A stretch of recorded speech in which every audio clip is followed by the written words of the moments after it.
My name is Patrick James Lynch. I have severe hemophilia A. I'm going to talk to you a little bit about my experience with hemophilia, the work that I'm doing now for the community, and the complex way that my work and life has influenced my understanding of self-care. So I have severe hemophilia A. I was born in 1985. Shortly thereafter, I did develop an inhibitor, which stuck with me for several years. But just before the age of 13, I was successfully treated with immune tolerance induction, tolerized my inhibitor, went on prophylaxis, and was able to receive nuclear isotopic synovectomies in my two most compromised joints, my target left ankle and right elbow. That experience of having my inhibitor tolerized and having the opportunity to go on prophylaxis enabled me to live a much different quality of life than I had prior. I think it's safe to say that most, if not all, in this room know very well the effects that an inhibitor can have on a patient with hemophilia. When people ask what my experience with an inhibitor was like, I often tell them, well, I don't really have friends from grammar school or middle school because I missed a lot. I didn't participate in extracurricular activities, so that to me kind of summarizes what the experience was like. Entering high school with that regimen enabled me to live a much different life, a much more empowered life, and one that presented me with opportunities to engage with others and explore different activities, including theater. And while I went on to find quite satisfaction from participating in theater and went on to study at Boston University's Conservatory School of Acting. And while I don't necessarily recommend expensive conservatory training for anybody interested in the arts, the skills that I developed there in self-exploration, emotional processing, and healthy communication were tremendously valuable and enabled me to understand myself like never before. It was an opportunity to reimagine the way I considered care and health. Those skills would prove to be even more important once college was winding down. My professional life was off to an exciting start, and my biggest challenge of all was presented to me. In April of 2007, as was referenced, my younger brother Adam died of an intracranial bleed.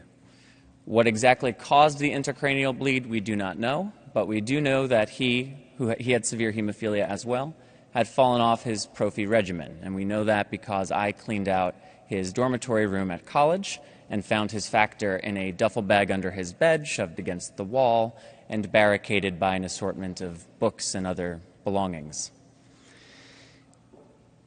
As you can imagine, the months and years, frankly, that followed were quite challenging. In fact, I was just reflecting last night. During his wake, I remember, I'll never forget, my treater and his treater, Dr. Donna D. McKelly, who I'm sure many in this room are familiar with, showed up to the wake, and I didn't realize until she arrived how significant her appearance there would be. And I remember holding her and hugging her and saying, "It got him. It's not supposed to get us anymore, but it got him." I struggle to understand why he, unlike me, fell off his regimen, something that would never happen to me. We grew up in the same house, we had the same care, we had the same parent, we had the same physician, we were exposed to the same information. I spent a considerable amount of time trying to understand why this happened, and I boiled it down simply to the fact that my brother never identified as someone with a bleeding disorder. In the push toward normalcy, he forgot that he was born with a condition that is life-threatening if not treated. And unfortunately, his forgetting that played a role in his death. During some of my low points, a friend asked me at some point, why are you in storytelling? Why do you want to be an actor, a writer, producer? And I said immediately in one of the in an act of brevity that I'm not known for, it gives the stuff a place to go.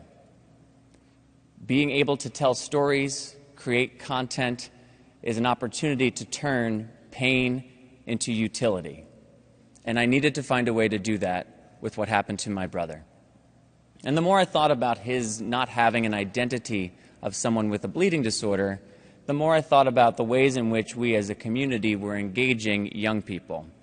I know it is the trial and tribulation of many a nurse, parent, social worker, hematologist to ensure that teenagers in particular are listening and are compliant with their regimen. So I began to survey what we were doing to engage this population and saw an opportunity to create something that did not exist.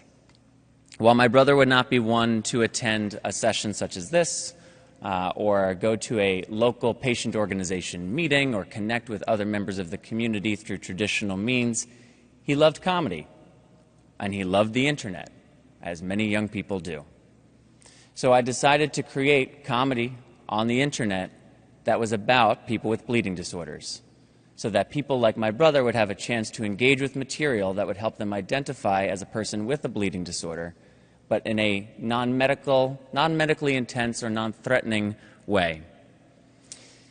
Styled after the hit British and American television series The Office, Stop the Bleeding is a comedic mockumentary about a dysfunctional bleeding disorders nonprofit organization.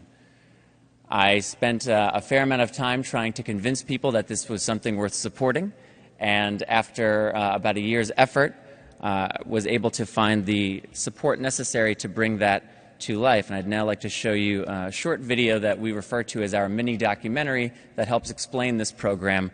Again, the title, Stop the Bleeding. Stop the Bleeding is a comedic web series about a dysfunctional bleeding disorders nonprofit organization. Our cast of goofy characters tries to do good in the community and usually succeeds. By accident. Oh! Led by the super positive but delusional Spencer, played by me, Patrick James Lynch. Scavenger hunt! The group embarks on missions with almost no training, no plan, and no chance of success.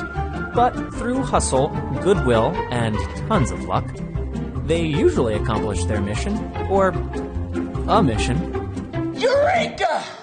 Every season we push ourselves to make the show bigger, smarter, and more educationally powerful to the community. Everybody has to take precautions. That's not a bleeding disorder thing, that's a life thing. Some of the big subjects we've covered so far include self-care and self-infusion, advocacy and raising awareness, grappling with inhibitors, the history of hemophilia, engaging the greater bleeding disorders community, the growing awareness of women with bleeding disorders, healthy living, and how to dance with a zombie. It makes sense in context. Trust me. Who here self-infuses? Yeah, you guys know. Awesome. Slater, why don't you come up here and show us your skills? The show is a comedy, but our mission is twofold.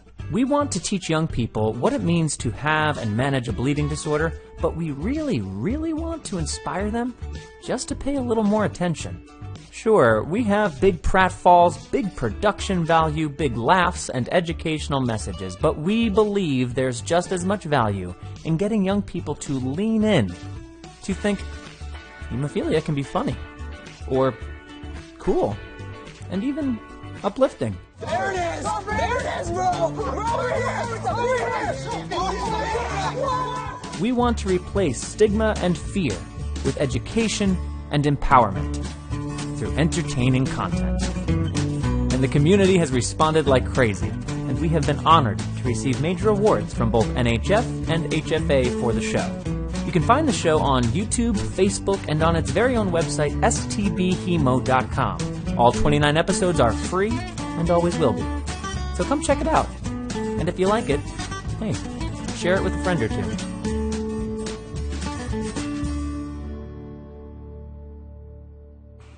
Oh, thank you.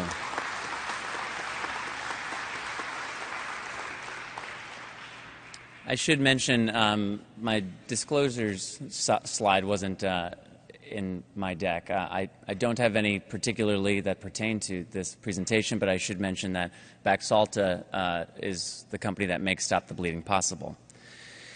The success of Stop the Bleeding in engaging young people and providing this new way in which they could identify and connect with community gave myself and my partner at Believe Limited, Ryan Gielen, the opportunity to create more programs using digital content and meaningful live experiences to engage young people and young families. So I'll take a moment now just to share with you kind of the top line of some of those other programs. There is a Q&A this afternoon that I've titled The Power of Content, and I would be very happy to speak at length about any one of these. There we are. Stop the Bleeding, which you just saw a bit of, powering through a live speakers series. The Impact Awards, in which we recognize teens with bleeding disorders for impacting the world around them in their school and local community. Bloodstream, a monthly podcast, a news and information and interview podcast with people from the bleeding disorders community.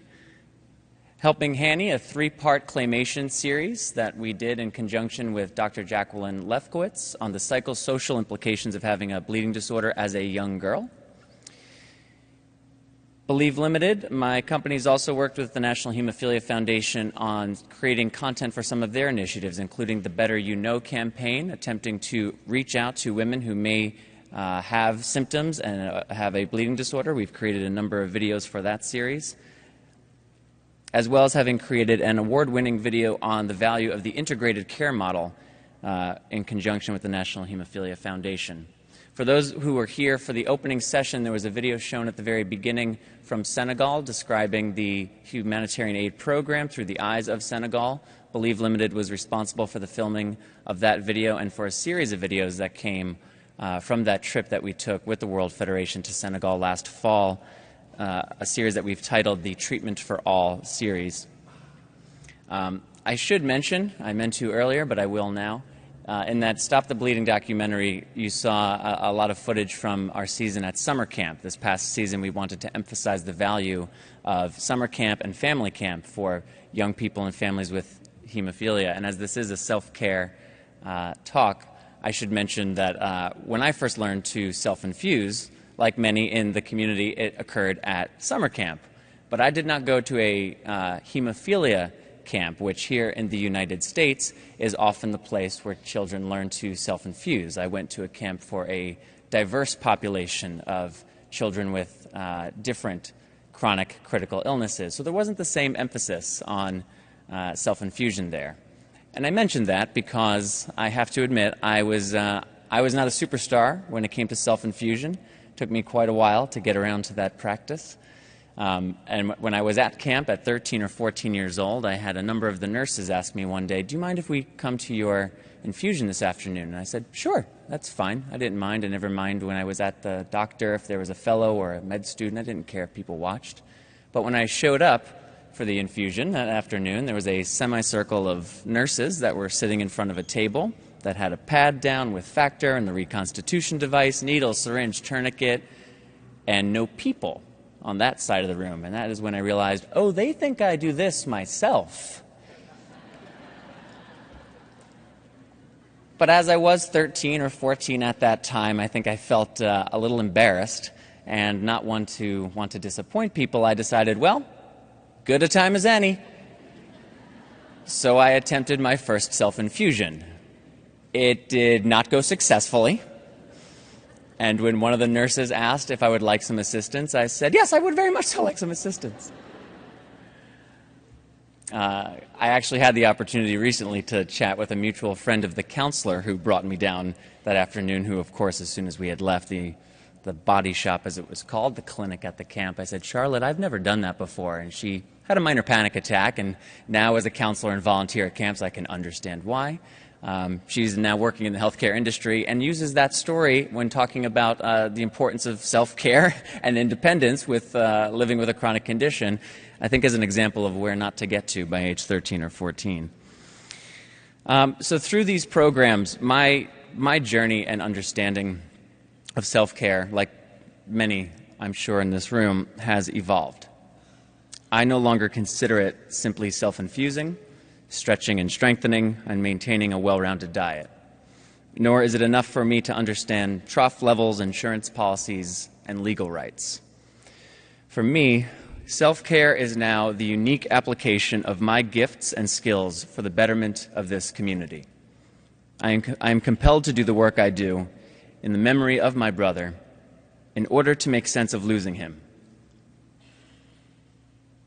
in order to manage the pain and understand my place.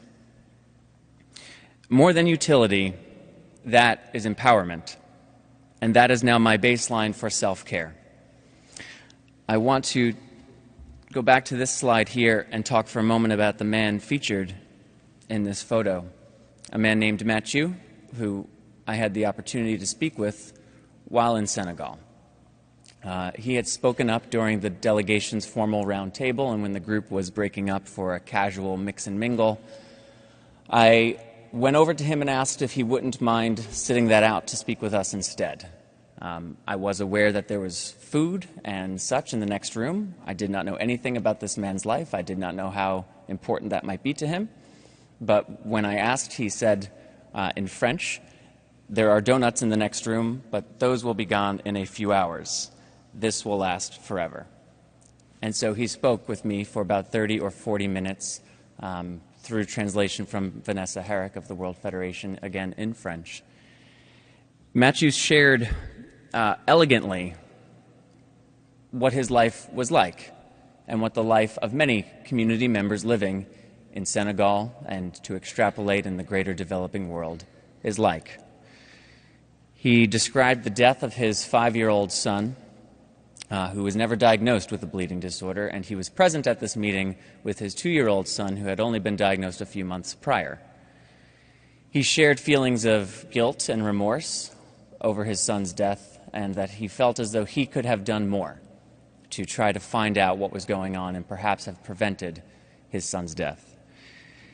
Mathieu had sold, when we met him, 80% of his farm, he is a farmer, to afford the minimal amount of care that his 2-year-old son is receiving.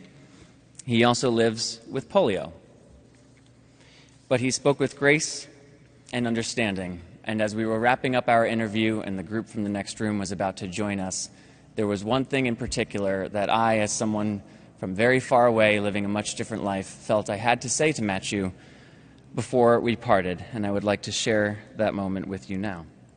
Coming in, so I just want to say one thing. It'll be a little long, if you don't mind translating as I go. Yeah. So I have hemophilia as well. I live a much different life in the United States, but we have that in common. Alors, il me demande de traduire pour vous dire que lui aussi, il a l'hémophilie. Severe A, right? Yes. Sévère A, oui aussi. Il reste aux États-Unis, alors il a une vie complètement différente, mais il voulait que je vous dise. And I speak to a lot of people in the United States and families and parents of people with hemophilia. Puis il parle souvent avec des familles aux États-Unis, il travaille souvent avec les gens, les familles qui ont l'hémophilie aux États-Unis. And that feeling of responsibility that you mentioned about your older son's passing. Et que, comme quand vous m'avez dit que vous sentez un petit peu responsable quand votre fils y est décédé. I meet a lot of parents who feel responsible for some of the pain and struggle or death of their child. Ils ont rencontré beaucoup de parents qui sentent la même chose pour la douleur de leur fils ou soit qui sont décédés. And when my brother with severe hemophilia A died, my mother felt very responsible too. Et son frère y est décédé aussi. Et quand ça s'est passé, son mère à lui aussi se sentait responsable. But she did everything that she could and knew how to do as a parent, and I have never for a moment held her responsible for his death. C'est qu'elle a fait tout possible pour son frère, et lui il sait, et la famille il sache, et qu'il est très fier de tout ce qu'elle a fait. And even in this brief conversation, you are clearly a very strong man, a very intelligent man, and a very loving man, and you are not responsible for his death. Il veut que tu saches que dans cette conversation, il sait que vous êtes un homme très intelligent, très fort, il est très impressionné, et que c'est pas du tout de votre faute. Vous n'êtes pas responsable. Merci. Thank you. Okay. What is your name? My name is Mathieu. Ciao. Mathieu? Ciao. Ciao. Yes. Ciao? Ciao. Yes. Mathieu. My family name, Ciao. Ciao. My surname, Mathieu. Mathieu. Ouais. Ciao. Patrick. Patrick. Vanessa. Enchanté. Vanessa. Ouais. And of course, he could even speak a little bit of English.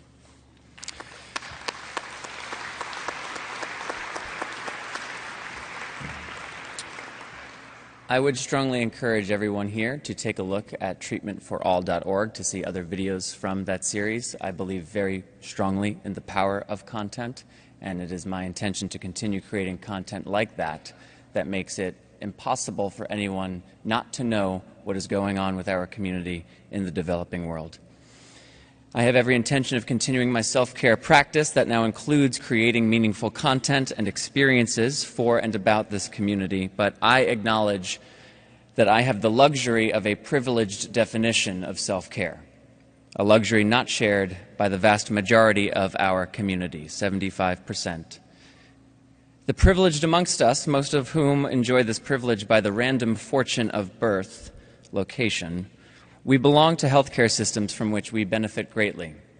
Yes, there are challenges, but on the whole and by comparison, we are extraordinarily fortunate. This privilege, in my opinion, comes with a responsibility to participate meaningfully in this system. So to my fellow patients from the developed world, and in particular from the United States, I implore you to speak to the reps from the pharmaceutical manufacturers whose products you use, or go online and educate yourself. Learn about the corporate social responsibility of your company. Learn what their position and activity in the developing world is, and urge them to do more. Speak to leadership at your local bleeding disorders patient organizations about potentially twinning through the World Federation of Hemophilia. Encourage financial donations from those that you know can afford it, so that the World Federation can afford the increased shipping costs, training costs, diagnostic costs, and other costs associated to their expanded program, for these programs that are vital to creating sustainable and predictable care for our international brothers and sisters. I am young, but I am not naive, nor am I uninformed. This is hard work. It will take a long time. But in this room, this very room, right now, sits leadership with unique expertise and capabilities from all across the globe. Realizing a vision of treatment for all necessitates international leadership in the bleeding disorders community, prioritizes this vision, and refuses to allow our privilege, local challenges, or other factors to derail that focus.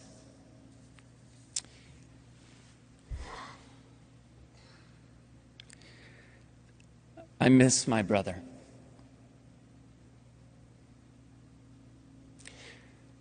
For years, I thought about him every day. But I will share with you openly now, I think about this man every day. Every day.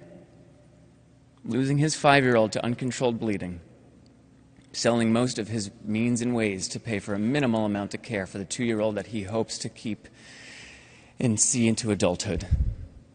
Himself living with polio and in abject poverty, but living with grace, faith, hope, and a sense of purpose. That man deserves us. His family needs us. Our global community is dependent upon us. Let's continue to ramp up the efforts for our brothers and sisters who are most in need, so that one day they too may enjoy the luxury of a privileged definition of self-care. Thank you.